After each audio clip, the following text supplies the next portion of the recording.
Hi everyone, welcome to Woolen Spinning. My name is Rachel. I can be found pretty much everywhere as either Woolen Spinning or Welfare Pearls. There is a little icon down here in the corner that you can hit the subscribe button so that you can get updated when there are new videos on my channel. And if you wouldn't mind taking a moment to hit the like button, I'd really appreciate it. It is Saturday, August 28th of 2021, and this is actually a premiere episode. We don't do these very often, only once in a blue moon. And the reason for it today is because we are actually in Liard, up in northern British Columbia at the hot springs. These are natural hot springs. They are just in, like, literally in the river. I'll see if I can post a photo so that you guys can see where we are. And we've been up here before, but it also means that I am very far from any kind of service, whether it's like LTE, 3G, Wi-Fi. There's like nothing within sort of an hour drive. So I have loaded this as a premiere, and I hope that you enjoy it today and that you enjoy chatting with one another from the community. And of course, the episode will be available immediately as publicly so that you guys can catch up and watch it if you missed the premiere. So thank you so much for being here today. I thought what I would do is actually share with you a couple of projects that I've been working on that I'm taking on the road with me. So the first one will actually be an organic Polworth spin from Hello Yarn that I had prepped before we left, and I was really hoping that I could work on quite a bit while we were away back at the beginning of the month. But unfortunately, it just didn't happen, and I really only got a little bit of it spun. I think being on my own while I was camping and having my mom with me and not having Mike with me to sort of have that extra set of hands, I just didn't pull my e-spinner out as much as I thought that I would. So what I did today was I put in a segment of the show of how I prep to get spinning for a blended 3-ply. So I'll share with you the colorway and the Hello Yarn colorway and sort of what my plans are, and do a little bit of sampling on the e-spinner before I actually pack it up to take it away with us on our trip.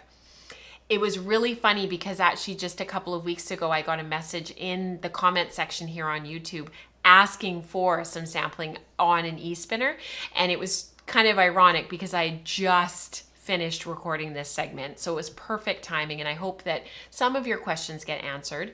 And if you have more questions, please just post them in the comment section here on YouTube, and we'll be sure to address those in the coming days and weeks, because I know that for many people, sampling on the e-spinner just seems a little bit overwhelming or maybe a little bit elusive, and it's nice to be able to have that space here to be able to talk about like what that actually looks like. So don't hesitate to post your questions in the comment section on YouTube, and we'll get them addressed. Just a little bit of housekeeping before we go on. There will not be a show next week. The show will resume the week after. So we will start the second Saturday in September.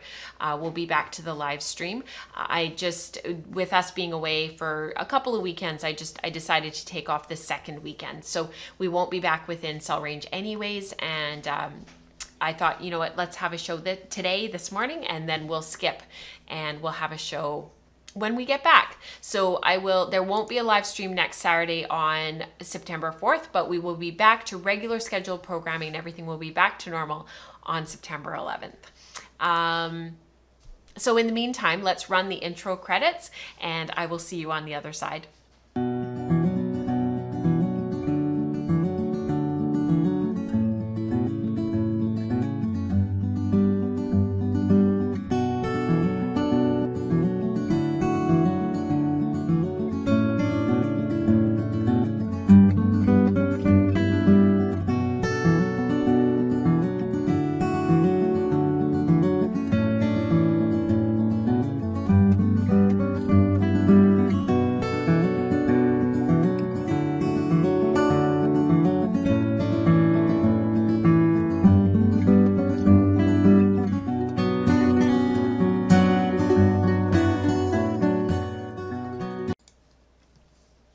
Where I thought we would start today is the prep that I did for the e-spinner and the work that I wanted to do while we were gone. And then I'm going to show you a little bit of support spindle spinning that I've been working on. I did share this in the Wool Circle last Friday, so just over a week ago. Nora took the video for me. It was actually quite hilarious. Her and I were giggling quite a bit while we were recording it. And I thought I would speak a little bit about what I am doing and the roll legs that I was working from. So that'll be the second part of the show. I don't really have any knitting to share with you at this point. I'm hoping that when we get home, I'll have some knitting to share. This show today won't be super long. And then the last thing that I wanted to share with you is actually a spin that I'm just finishing off, and it's my WnS from Long Way Homestead. So we'll finish off with that today. 3 projects to share with you today. I hope that it brings you some inspiration and some things to think about in your own making. The spindle spinning, the support spindle spinning, it's just something that I'm starting on. It's just something that I'm kind of starting to explore and get used to. So any tips, tricks, any ideas from you guys, any of your favorite support spindle makers, if you could share that in the comment section down here in the box below, that would be really great. And of course, when we get home and when I have a chance, I'll have a look at the live chat as well if you guys post anything in there. So without further ado, let's get on to the e-spinner and we will prep that 3-ply. So this spin has been in my stash since June, and it was 2001's Hello Yarns June Fiber Club. So this is it here. It's called Skep, and it's on organic Polworth. And we've spun organic Polworth before because, of course, we did it for our breed and color study a couple of years ago, which is really fun. And actually, my breed and color study from that study is right here on the wall, which is really kind of neat. So these colors totally speak to me. If you guys have followed me for a while and you know about the podcast and you've been here on Patreon and on YouTube with me and along on this journey, you will know that these colors are some of my absolute most favorites. So my absolute most favorite color in the whole world is this golden ochre color here. I just absolutely love it. Malabrigo's colorway called Ochre is like my favorite color ever, and that's this color here. So one of the things that I wanted to go through before I take this spin with me on the road is to actually show you how I make a blended 3-ply. We haven't really done this, and we certainly haven't done it for a long time. So to create a blended 3-ply, instead of dividing the braid in half, I'm going to divide it into thirds. So what we're going to do is find out, and you can do this any number of ways. Some people will take the braid and they'll try to find the third of the actual braid itself and they'll strip it like that. So they'll have one bobbin, one bobbin, and one bobbin, and they'll take each of those strips and they'll strip them down and they'll spin them each end to end, and then they'll ply, and that's sort of, the end of it. I prefer to sort of mix the colors up a little bit more than that.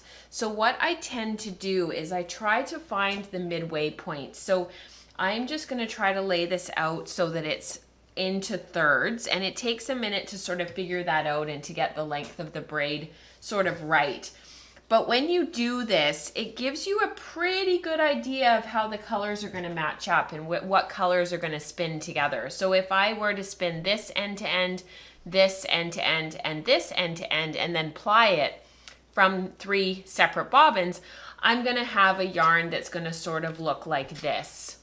Because that gray and that dark almost black is sort of, it's a really dark mauve, is going to ply next to that bright orange and that yellow, and that's sort of what it would look like if I spun it each of these end to end and created 3 bobbins that way.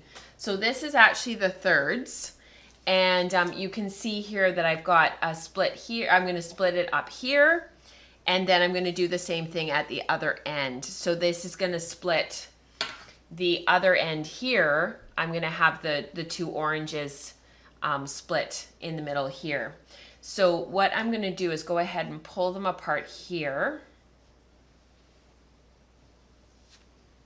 So that gives me my first split, and then I'm going to go ahead and split here. And that gives me my second. So what I have ended up with now is 3 bundles, nests, bundles, whatever you want to call them, of fiber. So there's the first one. Here is the second one.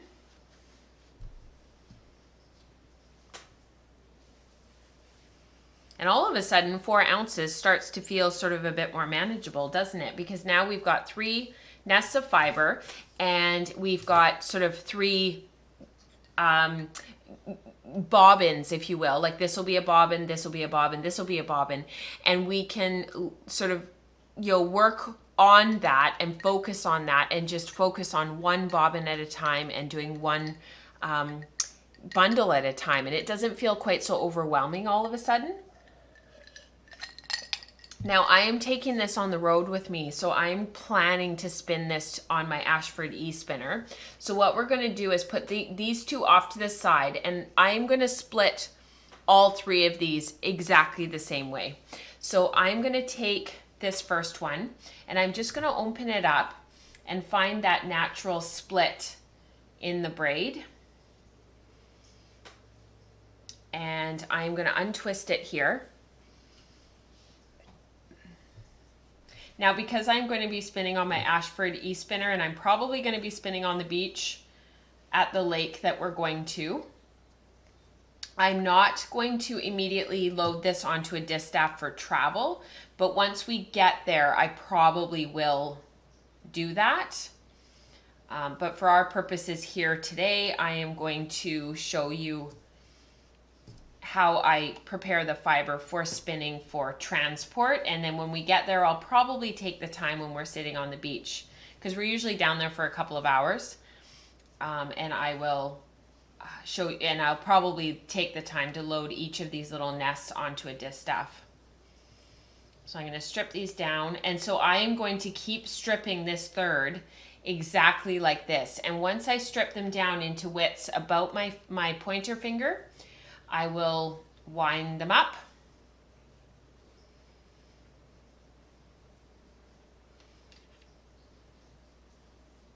And because it's a blended 3-ply, I'm not particularly concerned about which end I'm winding from. I'm not particularly concerned about orientation, or which direction. I'm just splitting these up so that they're approximately the same width, and I can create these lovely little kind of snacky spins kind of. I know Robin will often describe hers that way, where it's like these little snacks that she gets to spin as she makes these little fluffs. I just love that way of describing it, because that's exactly what it feels like when you do these spins. You're just celebrating color, working with color, not spinning for anything in particular. And I'm trying to strip these down as nicely as I possibly can. I'm not pulling or ripping at the fiber. I'm just keeping the wool really nicely aligned. Adrienne does a really beautiful job of dyeing her fiber. It's part of the reason why I stay with her fiber club. And it's just a really wonderful way to experience color. So there's the first third, and I've already got 6 nests. So I would anticipate that I'm probably going to end up with another probably 9 from all of this. So there'll probably be another 6, and then another, well, maybe even another 12. Maybe I'll end up with 18 in total. So I'm going to keep stripping this apart, and then I'm going to meet you back here on the wheel in just a split second.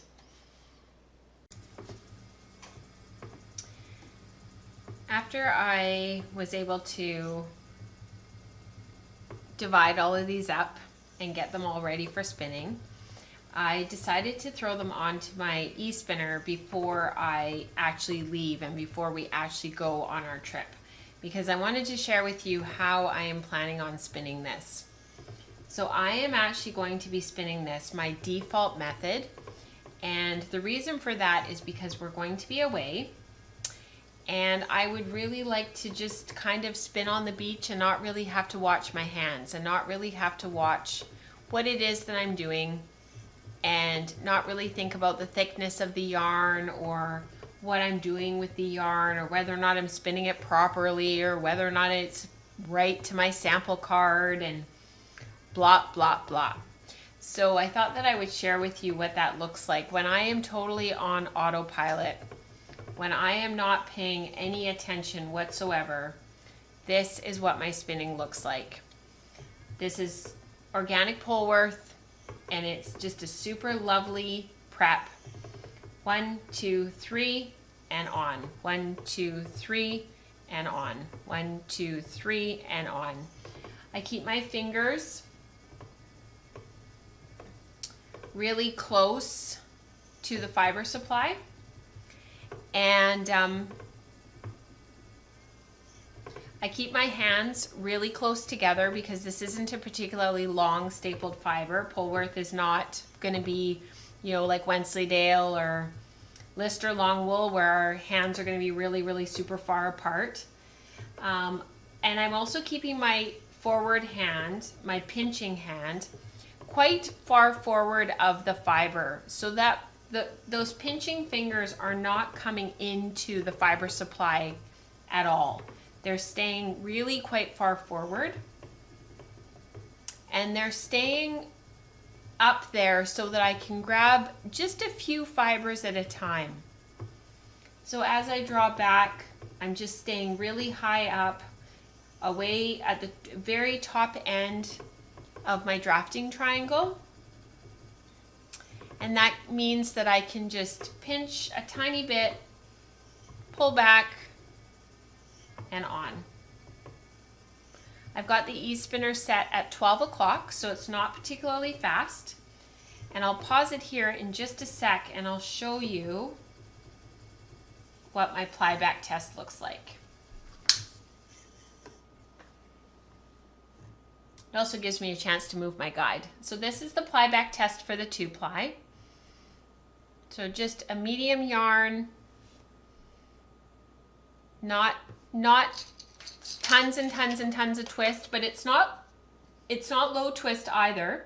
It's about 14 wraps per inch pre-washed. This is going to poof. Remember, this is Polworth. And if I were to just quickly sample my 3-ply,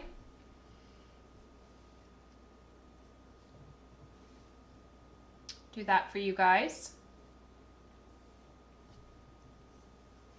This is what the 3-ply is going to look like. So again, not really super high twist, lots of nice elasticity. I would expect that this would be about 12 wraps per inch. Yep, 12 wraps. It'll probably poof up to about 11. Just a really solid DK weight yarn. So this will be great for the yoke of a sweater, if that's what I end up deciding to do with it. That's what I'd like to do with it. So pinch, pull back, pinch, pull back, pinch, pull back, and on. Pinch, pull back, pinch, pull back. I just do that 3 times. 1, 2, 3, and on. 1, 2, 3, and on. I did not pre-draft this fiber. I just started spinning. It's so light and lofty and airy already. It's been treated really, really well in the dyeing process.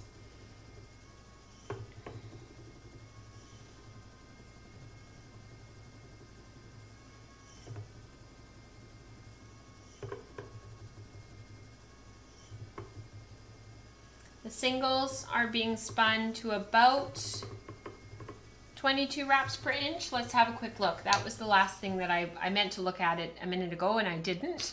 So there's our singles there. About 24 wraps per inch. Let's see if I can just move this around a little bit and see if I can pop that into 24 wraps per inch. Holding it very lightly, very gently. That's 24 wraps. So the camera doesn't like, it has trouble focusing on stuff when there's something bright and white underneath. So let's just, so it's somewhere between, about 24 wraps per inch. Yeah, maybe even 28. There you go. Very fine, wonder if my 2-ply ply back is actually a little bit finer than 14 wraps, because it looks like my yarn's gotten a little bit thinner as we've been sitting here spinning, and it's gone down to about 16 wraps. So just in my talking to you and not paying particular attention, just spinning default while we sit here and chit chat, my singles have actually gotten a little bit finer. So I'll have to, be aware of that and probably check my wraps per inch a couple of times while I'm spinning so that I don't get too fine. Because I would sort of like to end up with a yarn that's about 12 wraps per inch so that I have a really great DK weight yarn for the yoke of a sweater. I'm going to finish this little nest off and finish off spinning it, and then I'm going to take this with us on our trip. And I will check back in with you guys when this skein is done. In your time, just a few minutes, but in my time, in a couple of weeks. So I hope that I can get this spin done and just really enjoy working with some of my absolute most favorite colors.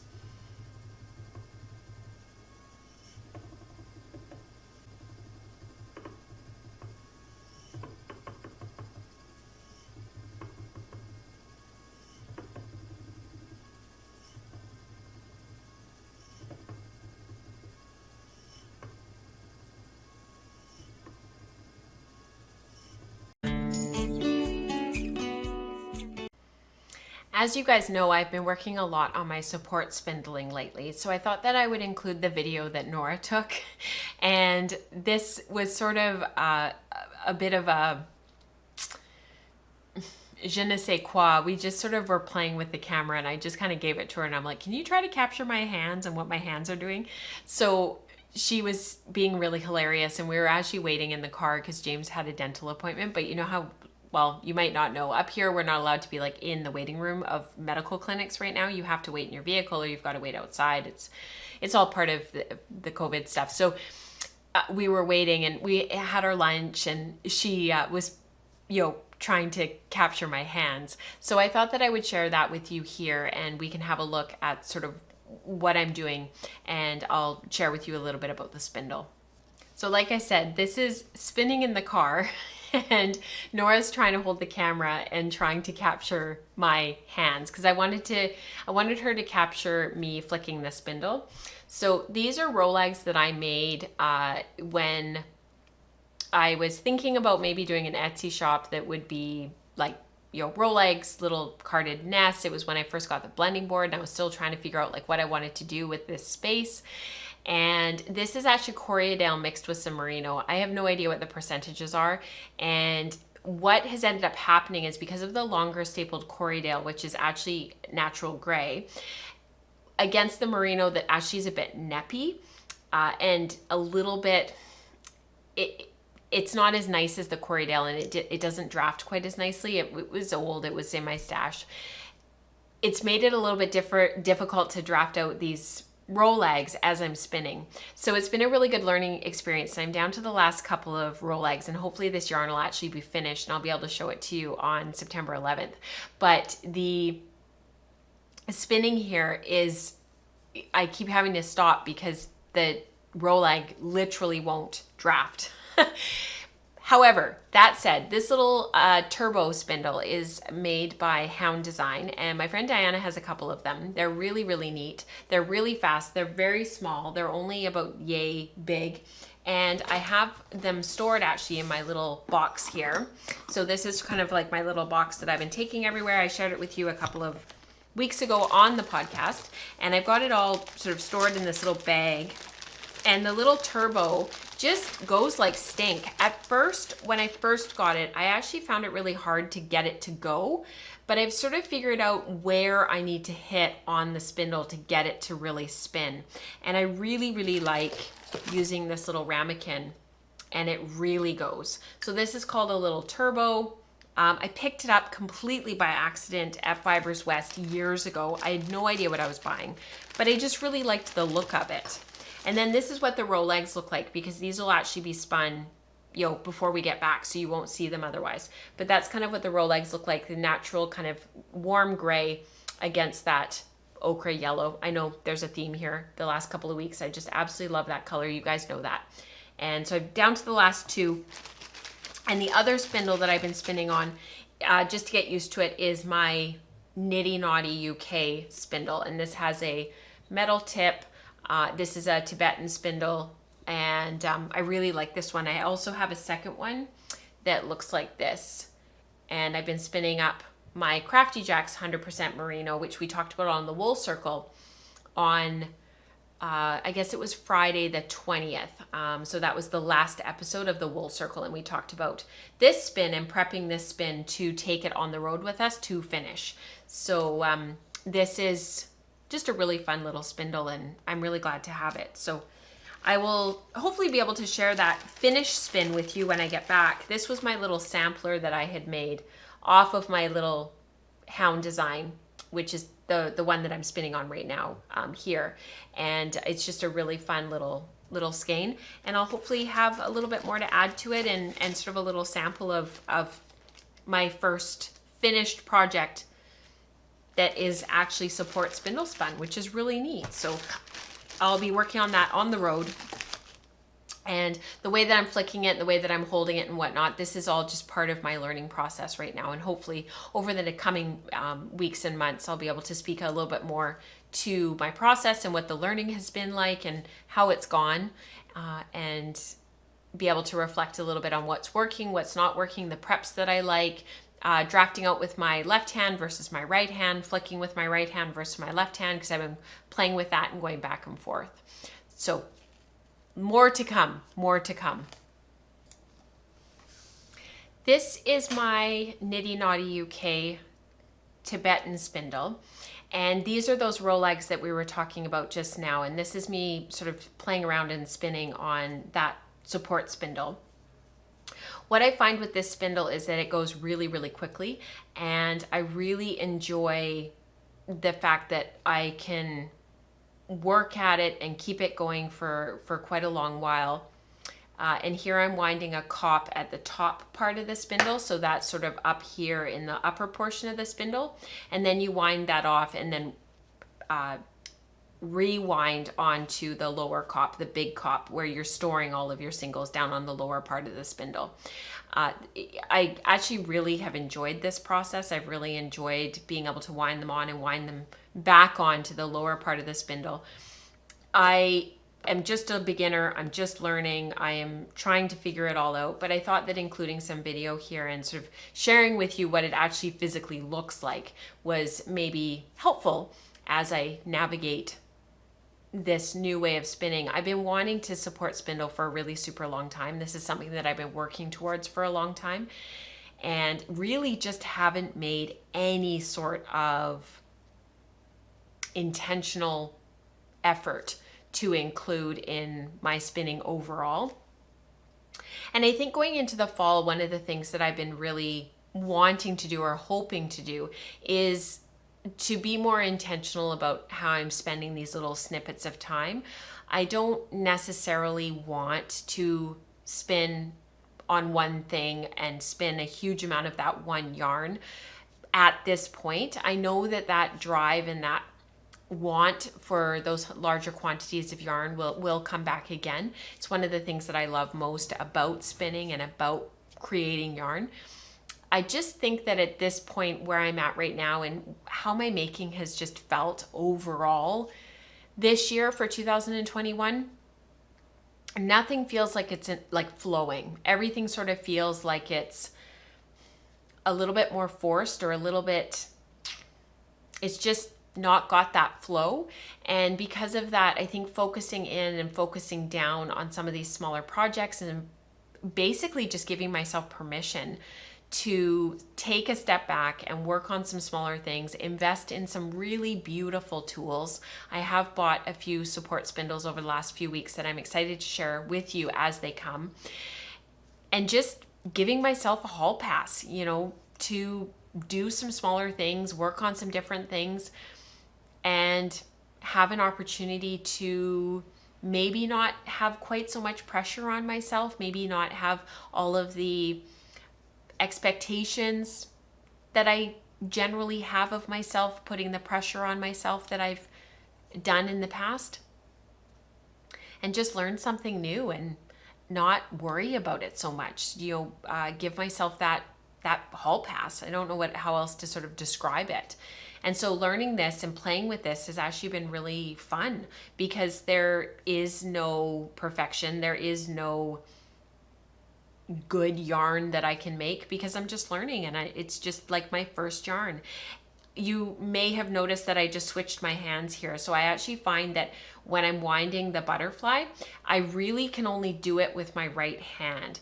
And yet I find it easier to flick the spindle with my right hand and draft out with my left. So I'm still kind of figuring that out, because it means that I end up switching my hands. And when I'm watching other support spindlers, they don't switch their hands. There's no rules, there's no like spinning police, but it's definitely something that I've been playing with, because as I can train my left hand and become more dexterous with my left hand, I'll be able to do that and not switch my hands back and forth. The other thing that I found was a reflection as I was sitting here and playing with this and spinning with this, was my little llama plate that I'm using here is great with some of my spindles, but not so great with other spindles. And one of the things that I noticed with it, because it's super fast, the spindles just go like stink on it. But because there's no lip and there's no catch on the side for it, the spindles with the metal tips, like these ones, they have a metal tip on the Nitty Naughty UK spindles.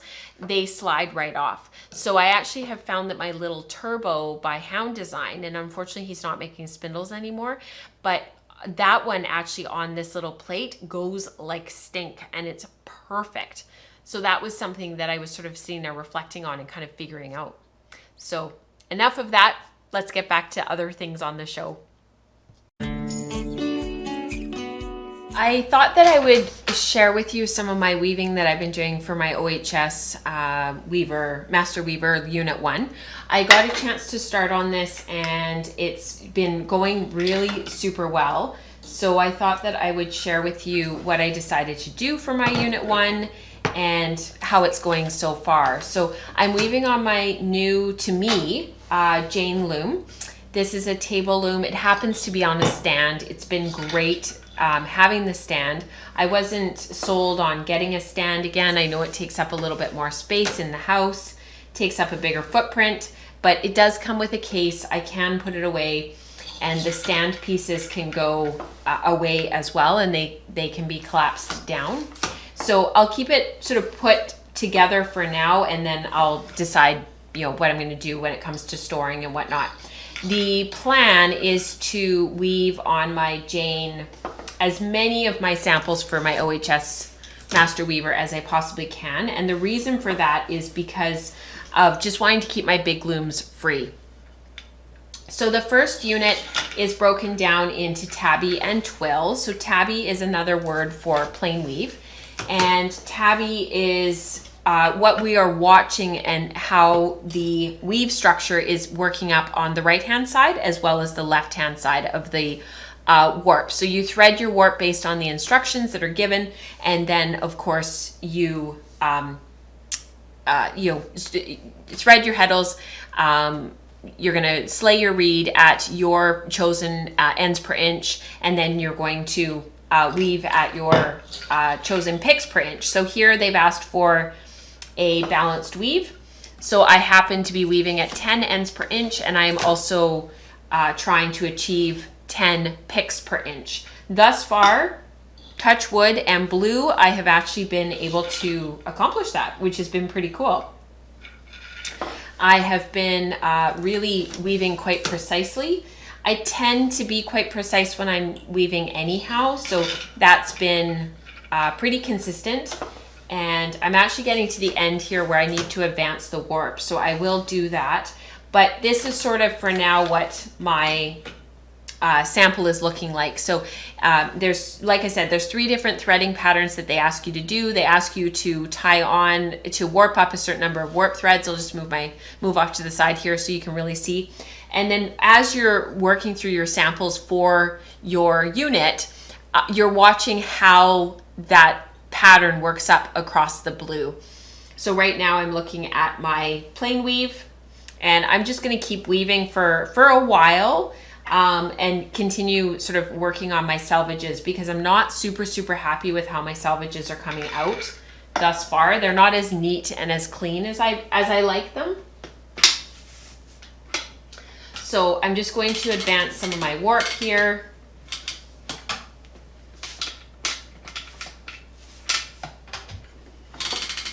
I don't like to come forward too far, because I find like if you get too far, you don't get a good even beat. And if you don't come far enough, then you're just constantly moving your warp forward and advancing your warp. So that's about right where I like it. And now I just have to figure out where I was. I was at 1 and 3. So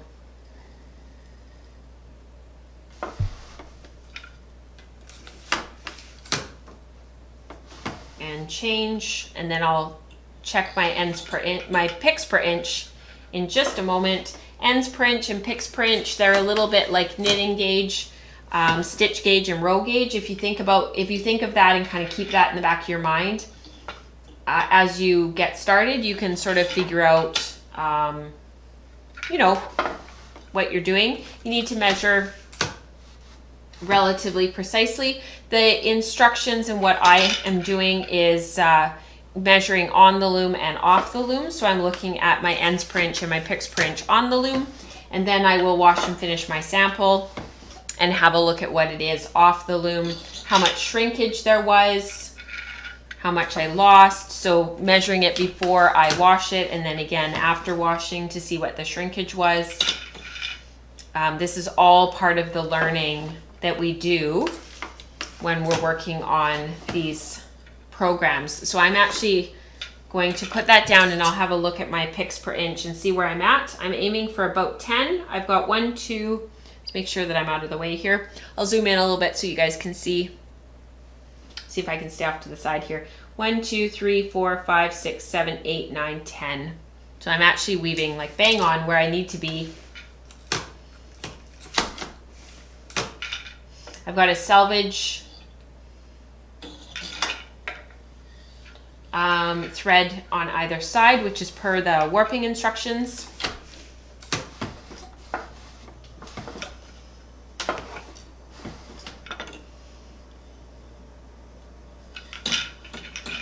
And to be honest, I've just been really trying to weave as evenly as possible. So just, you know, beat as evenly as I possibly can, watching my negative space. Thus far on this sample, I've woven about 7 inches. It's about 13 inches wide on the loom.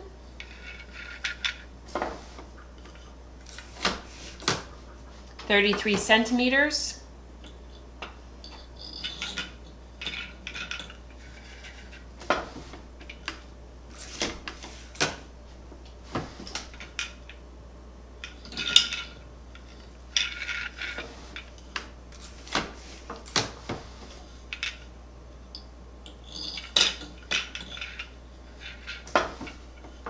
It's been really fun actually getting reacquainted with this loom again, because I really enjoyed it when I borrowed it from my friend Jeanette.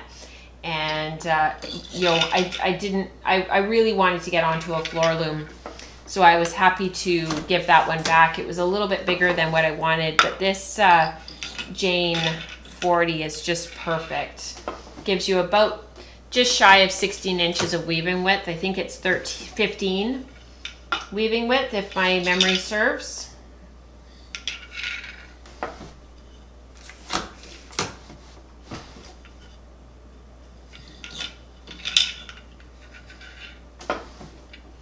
And then my next sample will be basket weave, and we'll weave that. I'll probably change colors for that one. This is grape, the color that I'm working with right now. This is royal blue, this blue here. This is scarlet, the red, and this is yellow. So yellow, scarlet, and royal blue, and then this kind of purpley gray color, which actually I quite like. I'm surprised how much I like it, to be honest. is grape. Oh, hang on, I'm not paying attention.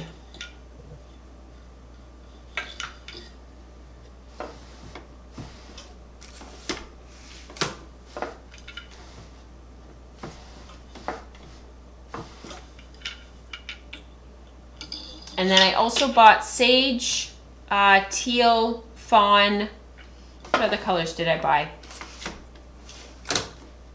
Seafoam. And this is Briggs & Little Sport in the singles yarn. So they've labeled it as a 1-ply yarn, but of course we all know that there is no such thing as 1-ply, because if you haven't plied it, it's not a plied yarn. This is a singles yarn. It's just semantics, but being a spinner, it's important to have the language correct. For me, anyways.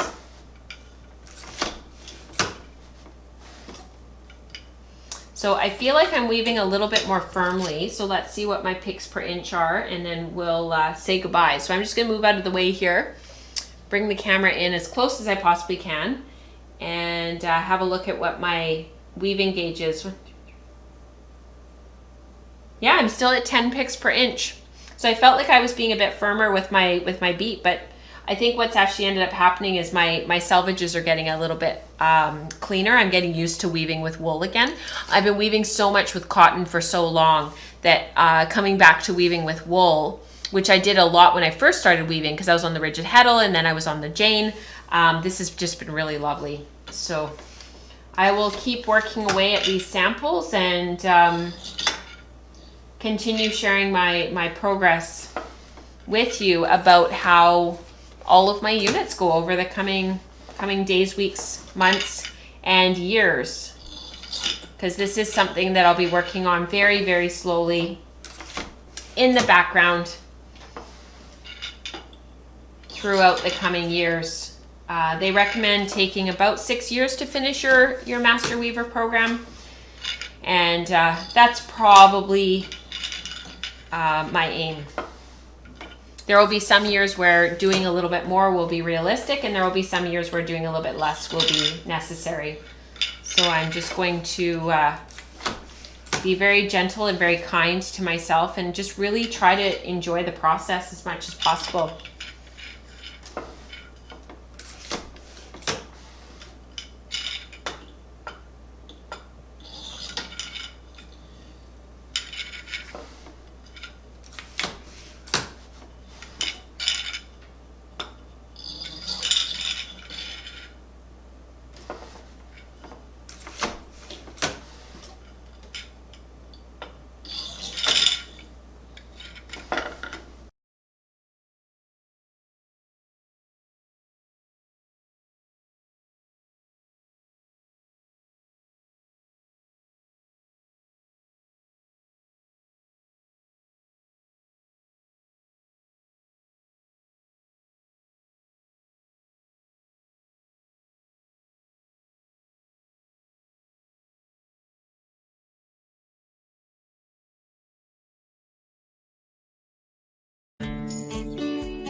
So my large cardigan and my the Enchanté are both really close to being finished. They both need sleeves. The sleeves will be knit incredibly quickly. I know many of us get stuck, myself included, on Sleeve Island, and we sort of get bogged down by knitting sleeves, and they're a little bit tedious. They're around and around and around in stockinette usually, and they just feel tedious. There's shaping to be done. Sometimes they're done from the cuff up, sometimes from the top down. It really just depends on the pattern, and they just feel tedious. There's just no way around it. So I am taking those two projects just so that they will be done. I am fully planning on sort of making sure that those are finished first. And I thought that I would take a couple of other projects, but sort of leave them a little bit on the back burner and wind a couple of the skeins of yarn for them take the yarn with me, but put it down underneath under the trailer in our storage area. And if I get to them, I get to them. And if not, they'll be my projects for the fall. So I wanted to talk about those and share those with you. But first, I wanted to share with you some mending that I'm actually going to do while we're away. So let me just cue up the first thing here.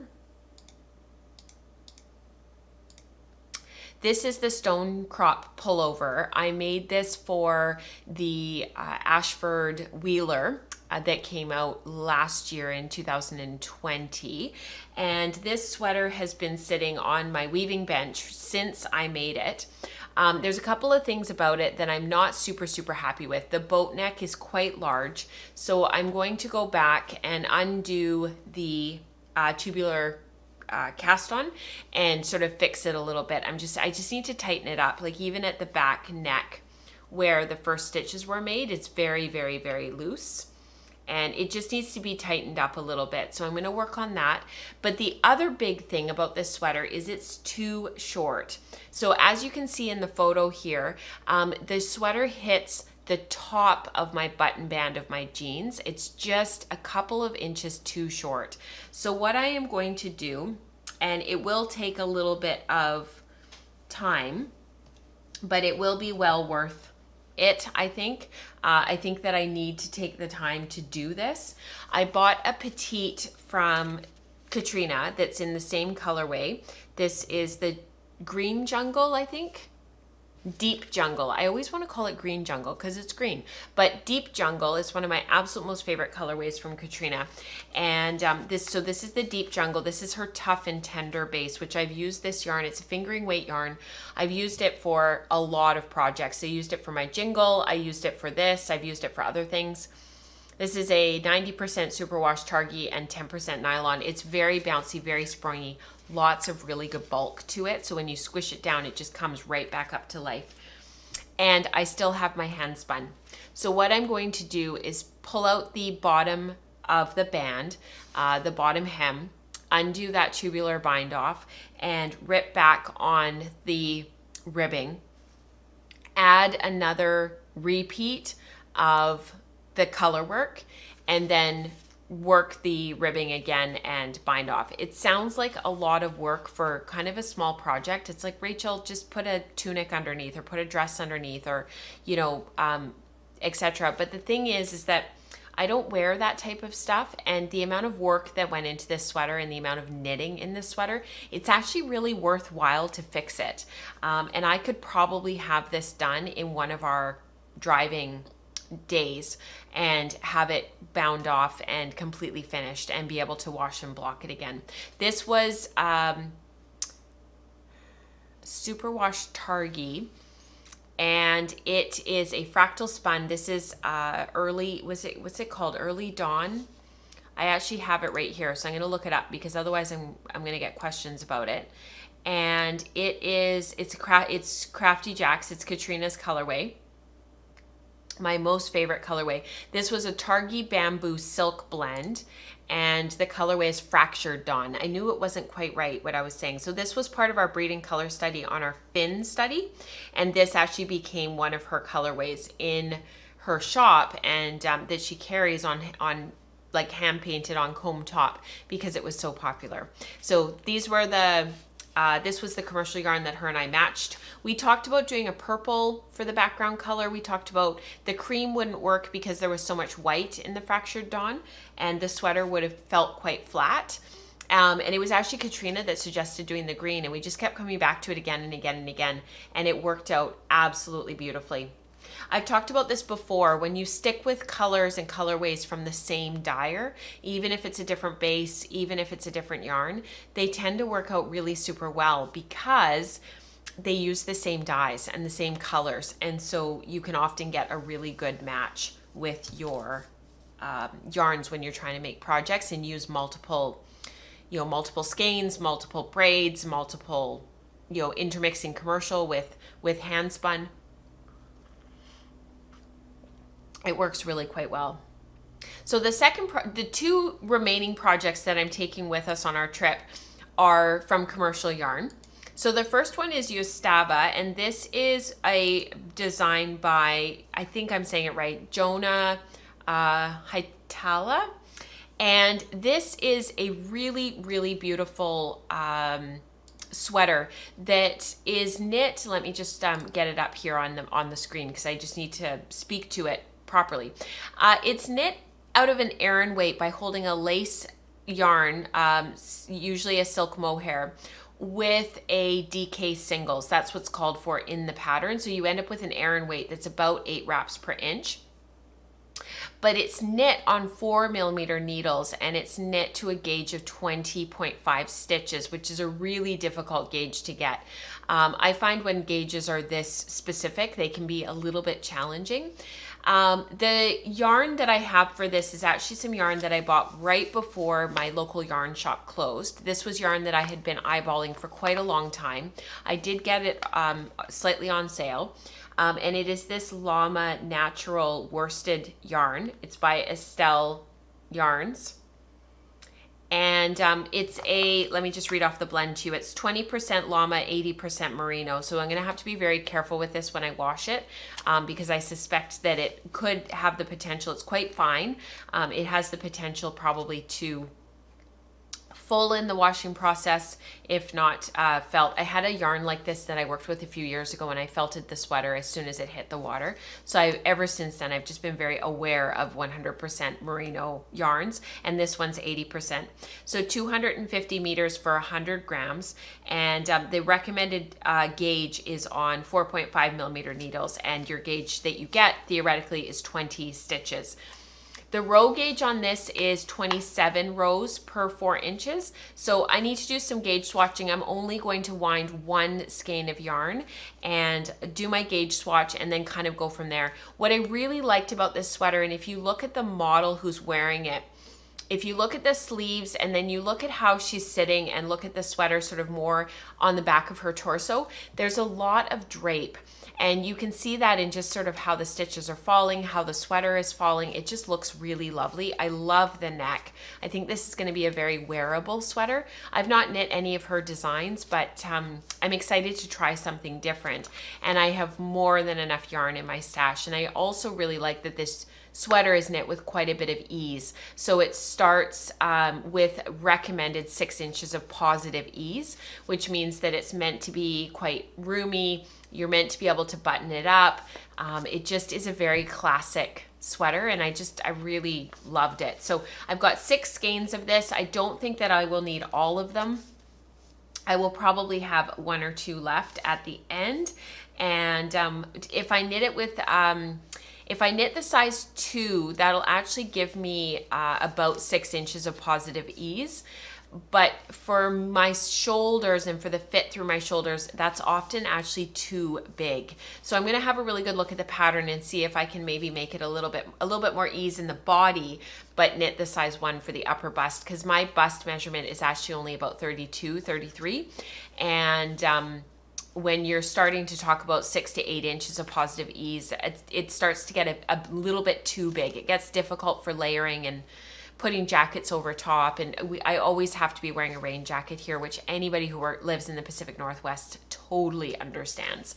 So just keeping that in the back of my mind. The other thing about this is it's going to be quite warm with that alpaca with the llama in there. So that'll be really quite a treat to work with, especially because we are just finishing up our camelid study on llama this August. So our teaching content, how I spin, everything was dedicated to llama, and I just thought it would be really fun to delve into a commercial yarn that has that llama fiber in there and reflect on the difference between sort of a 100% wool worsted yarn versus a 20% llama yarn.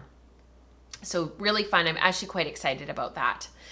The other project that I'm bringing along with me, and again, I'm under no sort of auspices that I'm going to get either of these finished. I'm just taking them with me.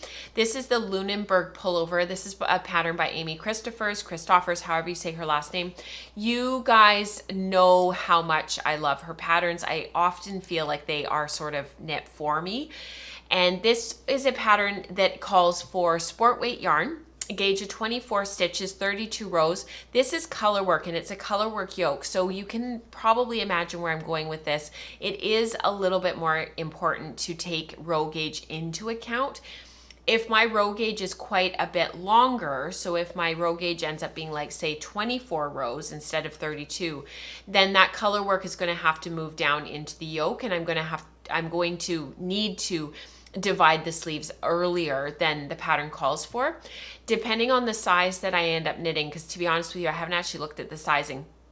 There is raglan shaping before you split for the sleeves, but again, that's going to depend on your size and how much space you need in the yoke before you divide for the body, so that you don't end up with either a batwing sweater that ends up coming way down into the arm before you divide, or where it's just way too tight up in the yoke. So I'm suspecting that I'm going to make the 35-36 bust. I haven't looked at the sizing yet, like I said, but the yarn, I am so excited about the yarn. So I still have it in the box because I've been storing it, but this is from Kelly of Dominion Fleece and Fiber. She is located in Edmonton. You guys know Kelly because she is a member of our community. She is incredibly active in our Slack community. She's been just a huge encouragement for many, many, many people in the community, and just always really cheerleading people along. And she's a big dog lover, and she's always doing these batches of small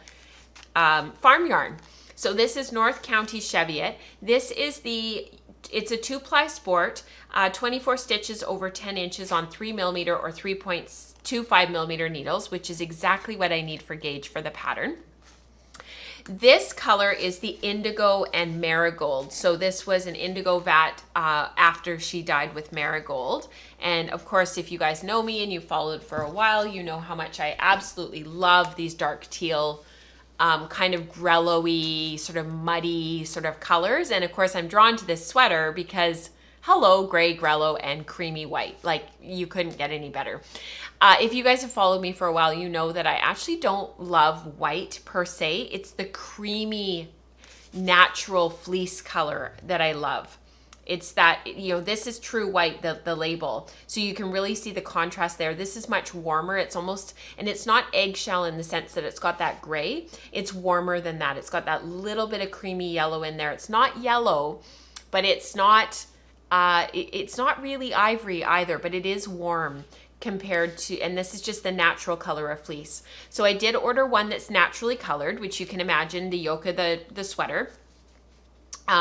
There is that white in there. And then the other two colors, I'm so excited. One is Madder and Marigold. And the other one is just straight marigold. So those are the colors for the yoke of the sweater.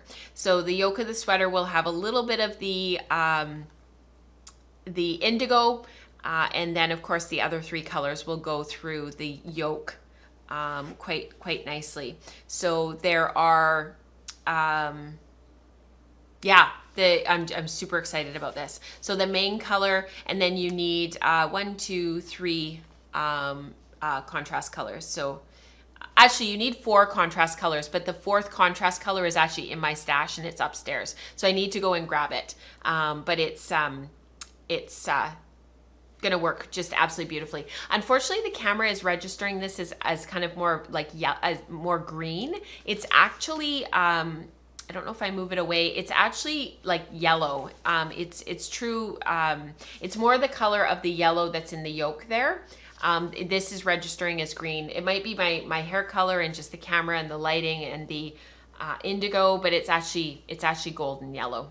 So, but on the camera, it's registering as more of like a lime green, and that's not correct. So those are the colors. And then, like I said, I just need the one more that's upstairs for my 4 contrast colors. And I'm actually just going to use, it wasn't Knit Picks palette, but it's one of those sport weight kind of, very, sort of woolly wools that I have upstairs that I'm going to throw in with it, and that'll work out really nicely. I think it was a light blue that I had upstairs. I can't remember if it was a light blue or if it was a like a shrubby green color. I actually can't remember. Isn't that terrible? It's upstairs and I'm just absolutely drawing a blank. So I'm really excited about this pullover. That will be coming with us. This is a bottom up sweater. So I actually was thinking, oh no, sorry, this one is top down. I think the other one is bottom up. This one is top down. So unfortunately I do need to wind all of the contrast colors before we go.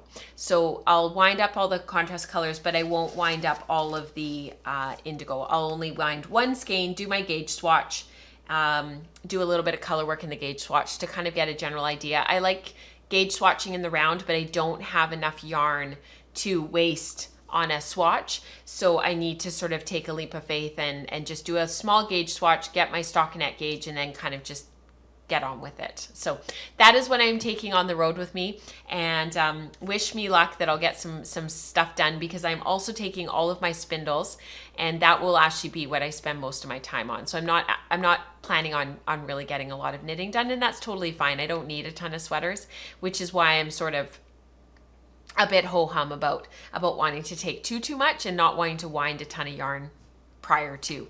So I will see you guys in a couple of weeks. I hope you have a wonderful couple of weeks. For those who are heading back to school in the next week or so, I hope that it goes smoothly and that your kids end up settled and that they are really enjoying their subjects and their teachers. And I hope that it frees you up a little bit to get some of your making done. For those who've been on summer vacation or doing different things on winter vacation, if you're down under and you're heading back into sort of the life, I hope that the transition goes smoothly and that you enjoy heading back into the fall or into your spring, depending on where you are. In Canada, I've talked about this before on the podcast, but there was this really interesting interview once, and it was by a broadcaster interviewing another broadcaster, and he was saying that in Canada, our calendar year sort of starts after the Labor Day weekend, which is the first weekend in September, and goes to the end of August. That's actually how our year goes in Canada, and a lot of that is because of when our schools go back in session, that we're a little bit different in that sense. So I always feel a renewed sense of a little bit of gusto and a little bit of excitement as I head into the fall. I always feel a little bit renewed. I feel excited. Things are usually getting up and running again. We've got a couple of things to look forward to, some teaching that I'm doing for the Etobicoke Guild, and I've also got some teaching going on for Knit City, and it's just lots of things to look forward to. We've got some exciting programs for our guild that are going to be up and running, and I'm helping out with some of that. Just lots of stuff happening, and sort of feeling like we're sort of getting back without wanting to completely overwhelm ourselves and kind of go back full hog into how life was before and completely overrun myself and end up back on the hamster wheel. So trying to find that balance and really enjoying this time at home that I've had this summer. So best wishes to you. I hope that you have enjoyed today's show. I will see you in 2 weeks, and until next time, happy spinning, happy knitting, happy dreaming, happy all the things. I will see you on the other side. Bye, everyone.